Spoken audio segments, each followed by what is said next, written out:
في إثيوبيا شجب رئيس الوزراء أبي أحمد في كلمة وجهها إلى الشعب الإثيوبي شجب اغتيال الفنان هاشالو هونديسا، واتهم أبي أحمد جهات أجنبية ومحلية بزعزعة الاستقرار لمنع أديس أبابا من إكمال سد النهضة.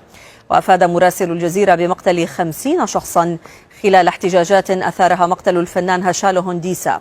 المزيد ينضم إلينا من أديس أبابا مدير مكتب الجزيرة محمد طه توكل. محمد، بالإشارة إلى الجهات الداخلية والخارجية، كيف يمكن ترجمة ما قاله أبي أحمد بخصوص الاستهداف من قبل هذه الجهات لإثيوبيا؟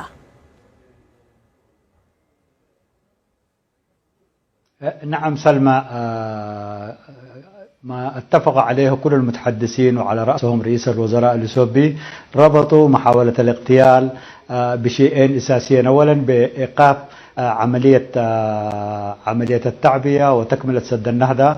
وهنا طبعا سلمى حسب مصادر كشفت للجزيرة بأن يوم 15 يوليو الجاري قد تبدأ عملية التعبئة وفقا للجدول المتفق عليه. هنا من رئيس الوزراء إلى المدعية العامة كانت آخر المتحدثات قبل نصف ساعة في لقاء لها مع التلفزيون الإثيوبي اتهمت إن عملية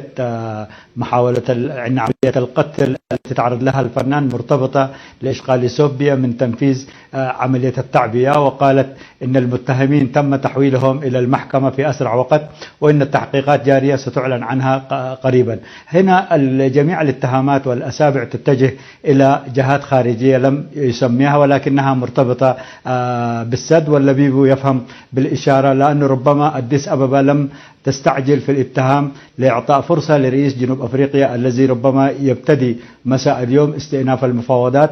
وهناك كان اتفاق بين الدول الثلاثة ومجلس الأمن الدولي والاتحاد الأفريقي، الدول الثلاثة أن توقف عملية التراشق الإعلامي بالذات بين أديس أبابا والقاهرة. فبالتالي الاتهامات واضحة، لكن بالنسبة للجهات الداخلية تم تسميتها بالتحديد إنها ضد الإصلاح وإنها تستهدف عملية التحول الديمقراطي التي تعيشها، وخاصة الفنان الذي تعرض لعملية قتل اعتبر هي قتل سياسي بالامتياز، والرجل كان محسوبا على الإصلاحيين وخاصة على رئيس الوزراء الإثيوبي. فبالتالي قوات أجنبية في تصريحات خاصة للجزيرة المتحدث باسم رئيس الوزراء ربما سينشر التصريح لاحقا اتهم حرفيا أن عملية الاغتيال هي مع سبق الأسرار لمحاولة إيقاف العمل في سد النهضة.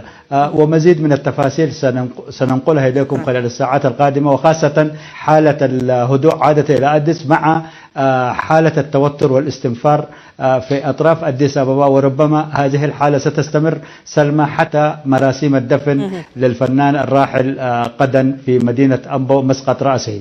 شكرا لك مدير مكتبنا من أديس أبابا محمد طه توكل.